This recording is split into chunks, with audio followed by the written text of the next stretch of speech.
Okay, so building on the tutorial about transparent materials, we're going to look at plastics. And plastics come in a range of densities, how shiny they are, how matte they are. Their finishes can be all over the place. They can be coated to look like metal. They can be coated to look like a painted object, right? There's a range of options that plastics have.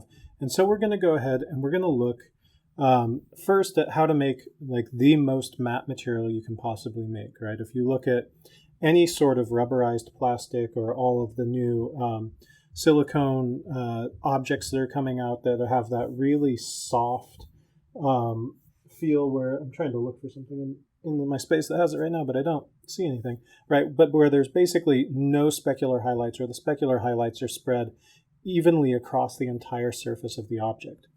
And so let's look at how to make the most matte object possible.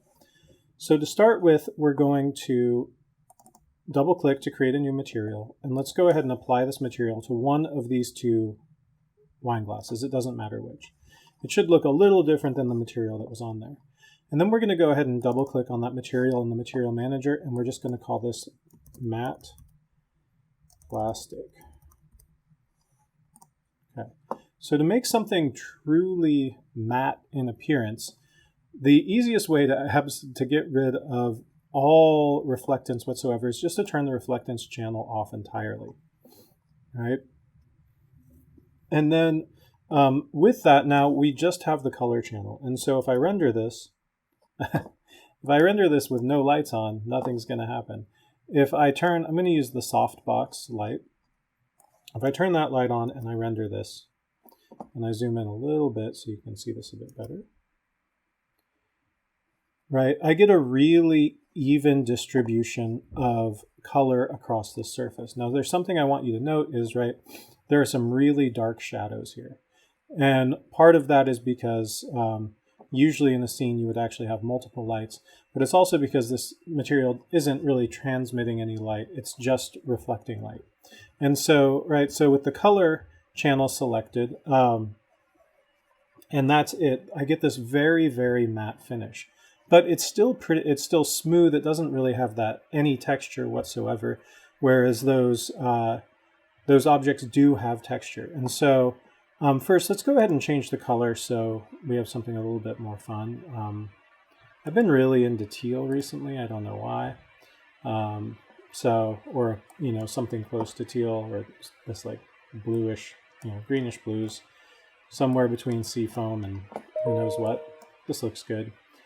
It doesn't really matter what we use. So now I'm just going to go ahead and render this one more time, just so you can see, right, with the color. And this, even just doing this and just having color turned on, starts to show us something about the way Cinema4D works.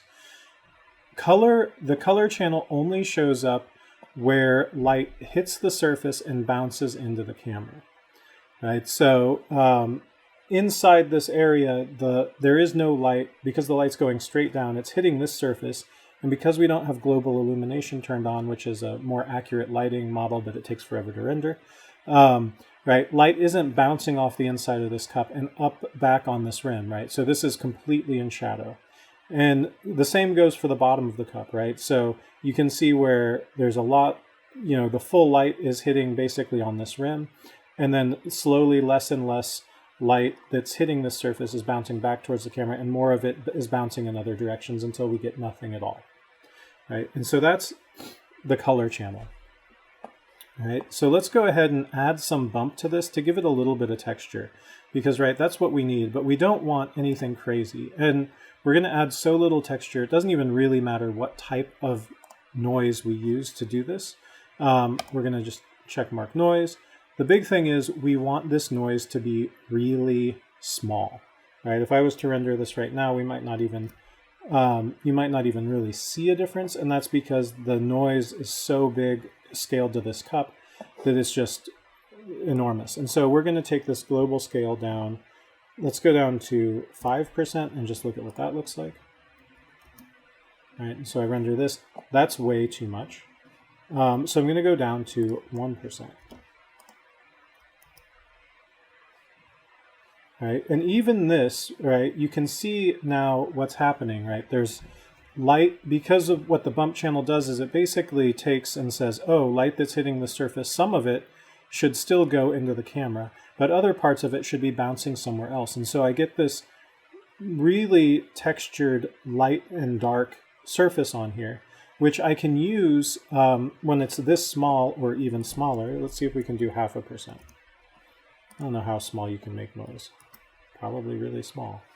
Right, so if I go to 0.5%, you can see, you know, even though there's noise in these shadows and, right, I'm using the progressive thing, I'm on past 6. This noise isn't going to go away. There's going to be some areas where it's totally dark and some areas where it's totally light. And we don't want that, but we do want some more variation to give it that sense that it has this like fine texture on the surface.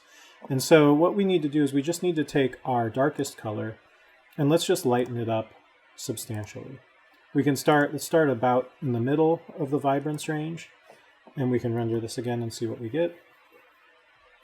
And so, right, this all honestly looks like clay that's been fired but hasn't been glazed, right? It's kind of at that level of porousness. And so let's go ahead and make this again like 76 or maybe even 80% vibrance, right? We want just a very little and subtle change on that surface. So there we go. So now we've got something where we've got basically the most matte material you can imagine. Now, if we want to add some reflection to this, if our object actually has a little bit more in terms of specular highlights, we can turn our reflectance on. And when we turn that reflectance on, at least initially with the default settings, it looks really similar. We might have a bit more highlight up here on this top edge, right? And we don't have a whole lot going on there, but it's just a slight bit difference. And we could expand the width of this a little bit, and you can see what happens on the surface of our preview here. And if I render that, right, that basically just gives us a little bit more sheen on the surface, right? And so this is a way that, you know, we can create a really matte but gentle surface variation. And we can get as close to a matte, basically as matte as possible, right? This noise really helps break up the way that the light transmits through this area into shadow, right? If I zoom in a bit more and I run this again, we're going to let this go a few passes. Right, and so, you know, this might even be too intense. I might want to lower this some, but you can see how it basically makes this not a hard edge between these two colors. And so I might even say, oh, let's make this noise strength 5%. There we go, right? So now I still have that variation, but it's substantially softer. So if I bring this out so I can see a little bit more, right, now I've got something that looks like a really, really flat plastic, almost like the silicone materials. And so this is a way you can make something that's super flat and super matte in color. Okay, so now one of the other properties that plastics have is that many of them transmit light, right? They do something that when we talk about it technically and in this program, it's called subsurface scattering, which means that light that enters one end, like let's say the top edge here, travels somewhat through the material, bouncing around and causing it to become luminous, right? It illuminates the object a little bit. And so in this case, right, if this was, you know, actually this like silicone material, if you've ever seen that in light, you would know that, right, it's going to be transmitting light further down the body. So let's go ahead and look at how to apply that. Subsurface scattering is something that can be pretty processor intensive depending on the path length and some other things. And so what subsurface scattering does is it basically gives you the ability to choose a color that it should transmit at, right? So that the surface color, this primary color, and the color that is being transmitted through may not be the same, right? It might be slightly different. And so it gives you the ability to choose the color, and it gives you the ability to choose the path length. And the path length determines basically how far the light can get into the surface of an object before it basically stops or has to bounce its way back out. And so let's go ahead and look at how to turn that on. So first we're going to turn on the luminance channel. When we do that, basically everything else we've done almost completely disappears because this thing is luminous, right? It's glowing and we lose all detail on the object. So we don't want it to be set to the default settings. What we want to do is we want to go to the texture here for the luminance channel, and we want to come down to the effects and go, and you'll see there's a lot of effects. There's a whole bunch of stuff we can do in here. We want to go to subsurface scattering. And then once we've chosen subsurface scattering, we need to click on subsurface scattering to open up the settings.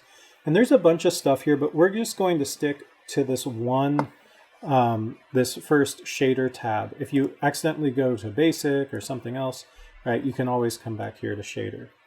And so by default, the path length is 10 centimeters, and by default, the color is just white, but 80% vibrance. And so we actually want this to be somewhere in, a similar range to this color eventually. But right now, we're going to make it a very different color so that we can see the two colors separately. So I'm going to go ahead and choose a red because, right, that means there's going to be some blue somewhere and there's going to be red somewhere. And you can kind of see what might happen with this setting set. And the path length of 10 centimeters, I'm going to go ahead and reduce that to 3. And let's go ahead and pull out a little bit, right? And remember, our light source is above, and it's coming and it's hitting this top rim. So if I render this, you'll start to see what subsurface scattering does, right? So anywhere that the light is directly hitting this surface and all of that light is bouncing into the camera, I get the color channel color, right? So basically right now it's just on that rim. Anywhere where the light bouncing off is starting to change, I get a mix of the color channel and the luminance channel. And so anywhere where because my path length is pretty long, right, this light is coming down here, it's hitting the interior surfaces, and then it's working its way through to the outside of the cup. So anywhere that's happening, I'm just solely getting the color that I've chosen for my material. And so one other thing I forgot to do is if I click on the luminance channel, typically you want to set this to multiply. And when you do that, it basically brightens up this red a little bit. It makes it so it's not so pink, because instead of blending it with this white, it basically makes it a little bit, nicer in color, right? So I've got that blue, and I've got this kind of mix of blue and red, and then the red, right? And so that's, if I pull this back out a little bit and I render it again, you can also see that the same thing is happening right at the base here, right? This is where I'm getting the most true color because the most light is coming down and hitting the surface, and the light that's coming through this top surface, but because the path length is 3 centimeters, right? This is, I can't remember, I think this is like maybe 20 centimeters tall, right?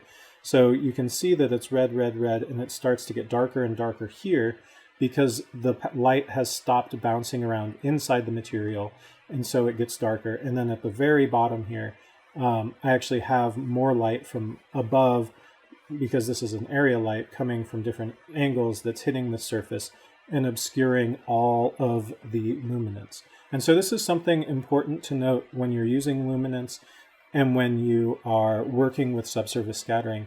If you have a light source that's hitting the front of this object, you're not going to see anything. So if I was to say create another light and pull it forward a bit and up a bit, and then I'm going to turn shadows on, because if I don't, all sorts of weirdness goes on. So I'm going to go to my general tab for my light and make area shadows. And then I'm going to go ahead and render that little bit again, right? And you'll see that with this additional light here hitting this surface, a lot more of that luminance is obscured.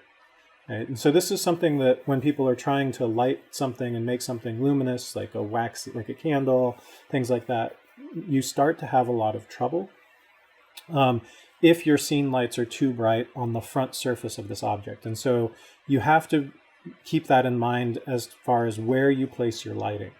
And so to make this a bit more clear, we're going to go ahead and look at this. But first, let's get our colors set right so that we actually have this being illuminated in a color that we want. So I'm going to go ahead and turn off light 1 that I just created. And instead of using this beautiful pink, I'm actually going to go, and I don't want it to be exactly the same color, but if you right-click on the color here, you can just go to Copy from the Color channel, and I can go to my Luminance, and I can go to Subsurface Scattering, and I can paste it here. Right, and so this is the same color, but I'm actually going to go ahead and I think I'm going to make it a little bit darker to start with and just see what that looks like. And so then if I go ahead and render this now, what I want you to see, right, is that unlike this object over here where it's only the color channel and then it's absolute darkness, right, this, because I have the luminance, because I have subsurface scattering on, right, I get a much nicer tonal range because this plastic is transmitting this light down through the body. So let's look at what happens with shorter and longer path lengths. So I'm going to set my path length to 1. I just want you to note, if you go under a path length of 1 centimeter, the calculations take a lot longer. And so that's just something to note. So if I go to a path length of 1, right, you'll see that, right, I get a lot more darkness in here, and the light is not quite transmitting as fully as it was before. You'll also notice that if I zoom in here, right, because the light is hitting the bottom of the cup, there's actually a spot where it gets a little bit brighter here before it gets darker again. Okay.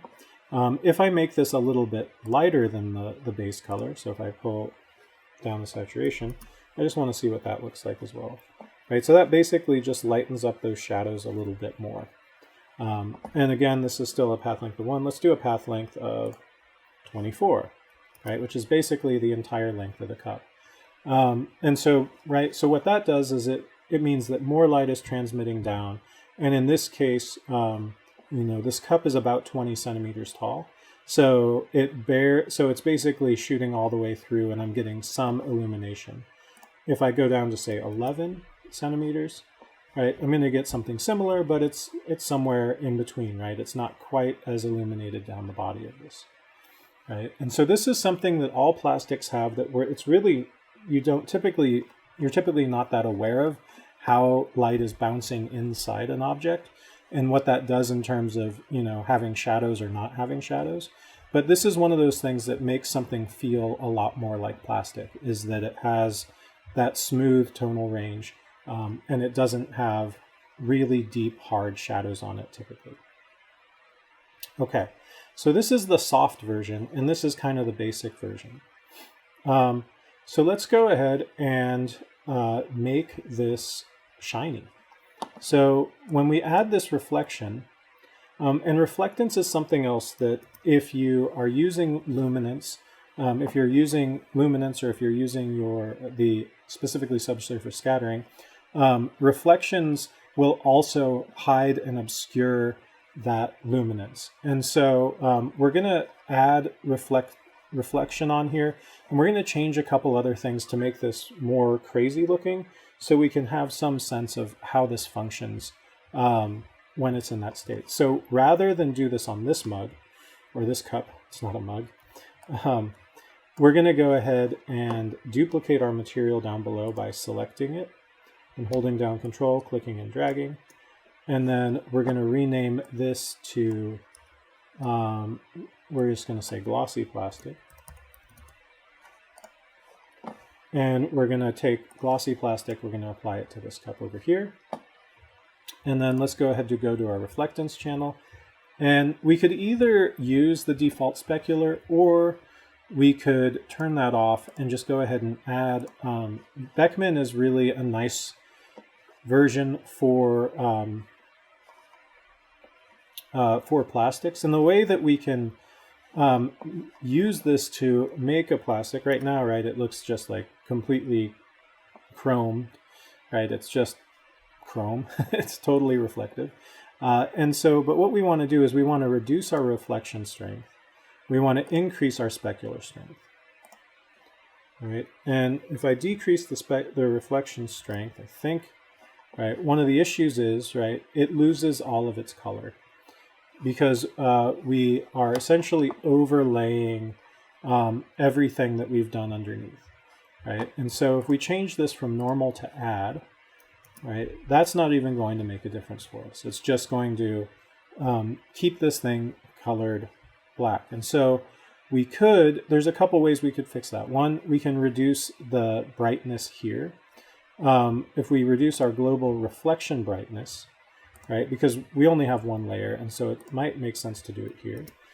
If we reduce that and render this, right, we're starting to get, right, we get our specular highlights. I'm going to increase this reflection a little bit. Right, we keep our specular, and we've reduced our reflections, but we still have some on there, right? And so you can kind of see how we're getting, by looking at these two objects, right? We're getting this glossy effect on here. We're getting reflections, but we still don't have those hard shadows. So if I was to turn off luminance real quick on this material and render this again, you can see the difference, right? So, you know, you can see more of my reflections here, but none of the color of the mug is coming through anywhere in the shadow. And, you know, depending on what that material is, maybe it is a plastic that does not transmit light whatsoever, right? And in that case, you would want something like this. But this looks more like a spray painted with glossy paint on like a metal object, right? So it's really not, light is not transmitting through that surface. But if I turn that luminance on and render it again, right, now I get reflection and everything else. And if I go back to my reflectance, right, if I want this to be more reflective, because sometimes, right, there are stronger reflections, I can just continue to boost that until I get something that I'm happy with. Just note that as you increase your reflections, you're going to have less and less detail show through here.